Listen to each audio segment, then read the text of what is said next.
देखकर अगर वो वहां जाते हैं तो इसमें कोई आश्चर्य नहीं होगा। जी उर्मिलेश जी, एक छोटी टिप्पणी आपकी इस पर। नहीं, वही मैं भी मानता हूं। और यहाँ मीम अफजल साहब जो कह रहे हैं वो समाजशास्त्री राजनीतिक रूप से भी सही है, काफी हद तक सही है। मैं पार्टी व्यू की बात नहीं कर रहा हूं कि देखिए पूर्वी उत्तर प्रदेश से अगर मान लीजिए आदरणीय नरेंद्र मोदी जी की पूरे देश में लहर है जी, तो वो जाहिर है कहीं से भी लड़ सकते थे। लेकिन अगर पूर्वी उत्तर प्रदेश पर उनका जोर है तो उसकी वजह यही है कि पूर्वी उत्तर प्रदेश का एक जो इलाका है जिसका केंद्र गोरखपुर है, वहां ऑलरेडी पहले से एक तरह का ध्रुवीकरण है जो 3-4 जिलों तक जाता है बीजेपी का। हिंदुत्व की प्रयोगशाला जो जिसे आप कहते हैं, अगर पूर्वी उत्तर प्रदेश में कहीं है तो उसका एक जो एपिसेंटर है बड़ा केंद्र वो गोरखपुर है। दूसरा अगर बनारस में बनता है, क्योंकि आदरणीय जोशी जी के कारण बन नहीं पाया, प्रोफेसर आदमी है, वो भी हिंदुत्ववादी हैं, वो भी एक समय कश्मीर में झंडा लहराने गए थे, लेकिन उस तरह से नहीं है। लेकिन मोदी जी और अमित शाह की अगर जोड़ी वहां जाती है तो जाहिर है गाजीपुर, बलिया, आजमगढ़, जौनपुर, इन तमाम इलाकों में, मिर्जापुर, इनमें कोशिश की जाएगी। और माफ कीजिएगा, मैं याद दिलाऊंगा भूपेंद्र जी को भी और अफजल साहब को भी कि देखिए शिलान्यास के दौरान, अयोध्या के दौरान सर्वाधिक जो मोबिलाइजेशन आरएसएस और बीजेपी ने किया था वो ईस्टर्न यूपी के इसी इलाके से किया था।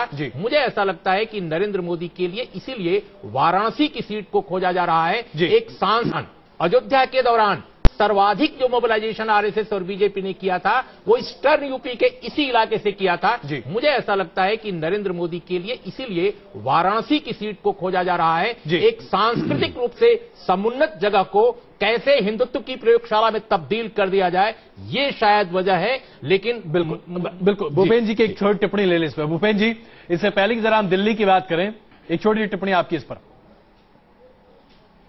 देखिए, पहली बात तो यह है कि नरेंद्र मोदी जी कहां से चुनाव लड़ेंगे ये तय करना भारतीय जनता पार्टी के संसदीय बोर्ड का काम है। इसलिए मीम अफजल साहब को मैं कहना चाहता हूं कि जब आज माननीय राष्ट्रीय अध्यक्ष जी ने ये कह दिया है कि इवन उनके भी खड़े होने का विषय संसदीय बोर्ड तय करेगा, तो मीम अफजल साहब के जो सुझाव हैं उससे हम काम नहीं करने वाले, हम अपने संसदीय बोर्ड के निर्णय से करने वाले हैं।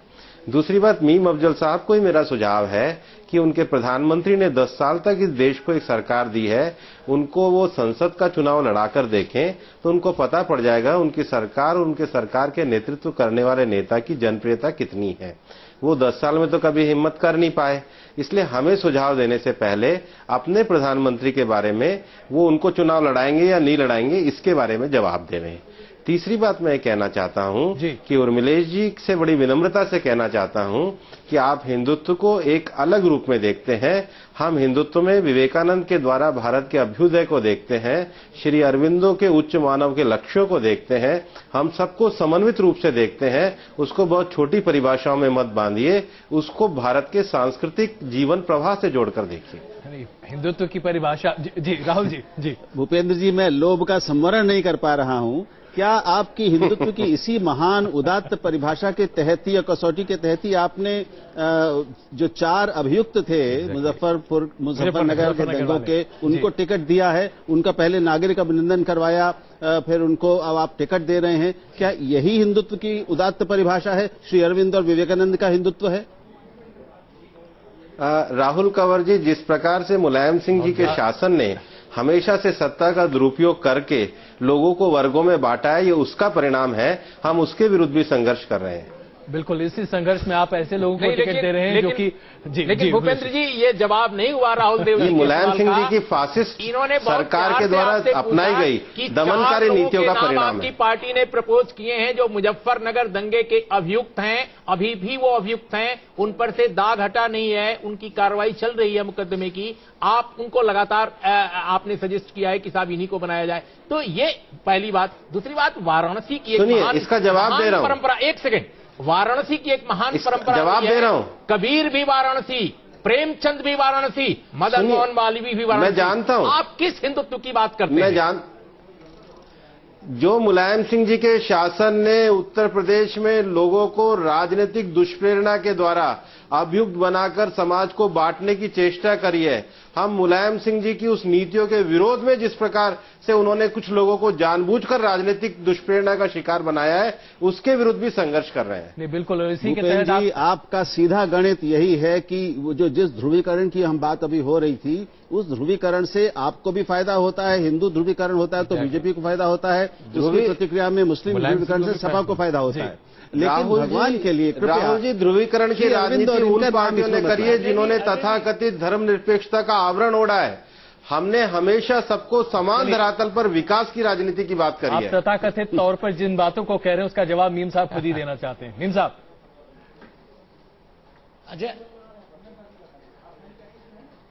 अजय जी, बात यह है कि मैंने जब अपनी बात शुरू की थी तो इससे शुरू की थी कि अगर उन्हें नहीं देना है टिकट तो वो डिनाई कर देंगे, फिर उस पर बहस का कोई मतलब नहीं है।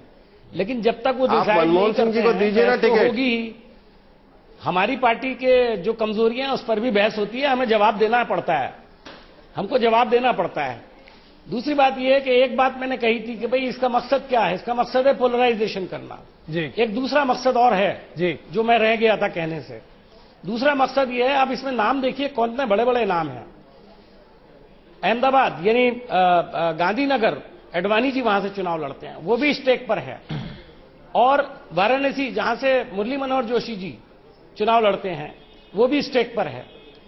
और तीसरे लालजी टंडन जी भी इनसे कम सीनियर लीडर हैं, मतलब उतने बड़े नहीं है लेकिन बहुत बड़े लीडरों में से हैं, उनको भी वहां से हटाने की बात। और राजनाथ जी वहां जाकर के चुनाव लड़ना चाहते हैं।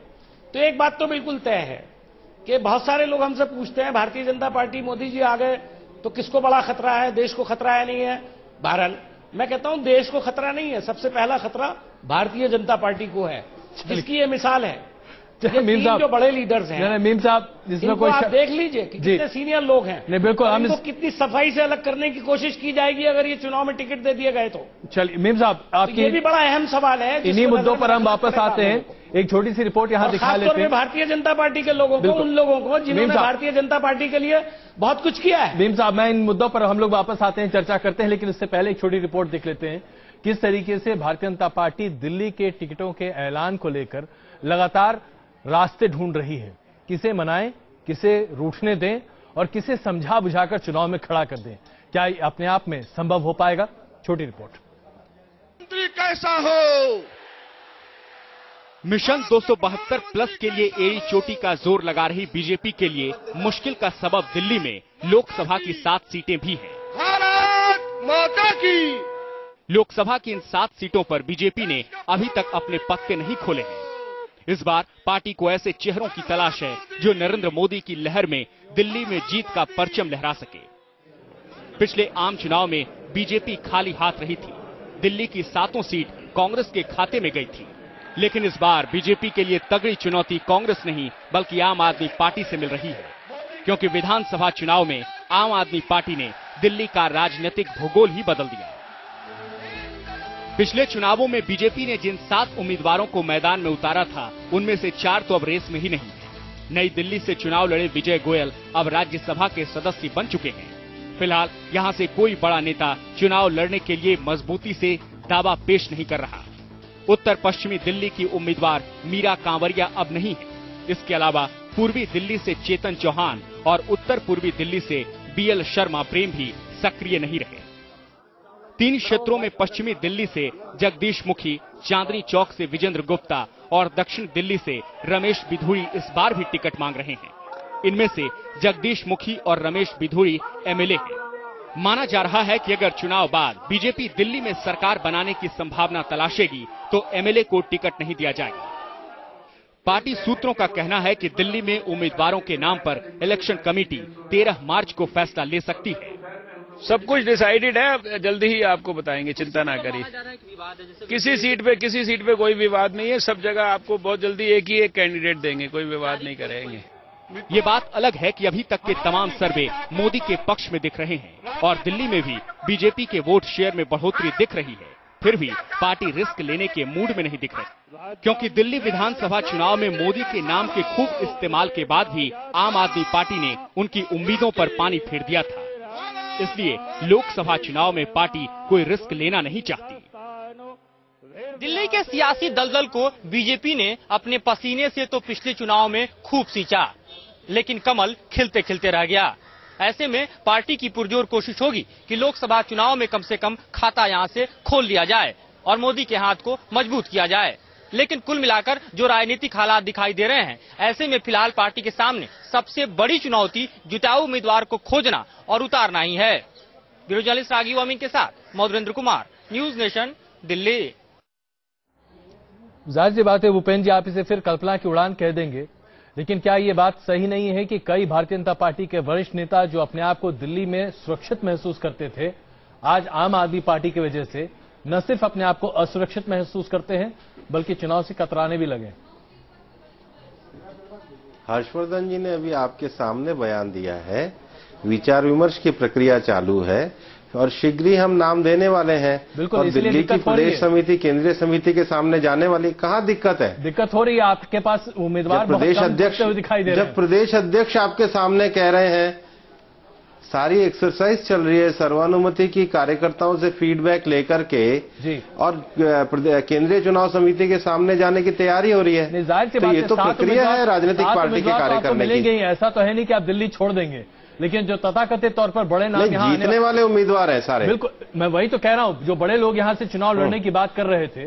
नवजोत सिंह सिद्धू ने कई लोगों से, पत्रकारों से कहा था कि मैं वेस्ट दिल्ली से चुनाव लड़ना चाहता हूँ। आज साफ तौर पर कहते हैं कि भाई आम आदमी पार्टी की हवा है, नहीं लड़ूंगा। अभी पार्टी की जो प्रदेश समिति है वो केंद्रीय समिति के सामने विचार विमर्श करके जाने वाली है और शीघ्र ही आपको सातों उम्मीदवार आपके सामने आ जाएंगे।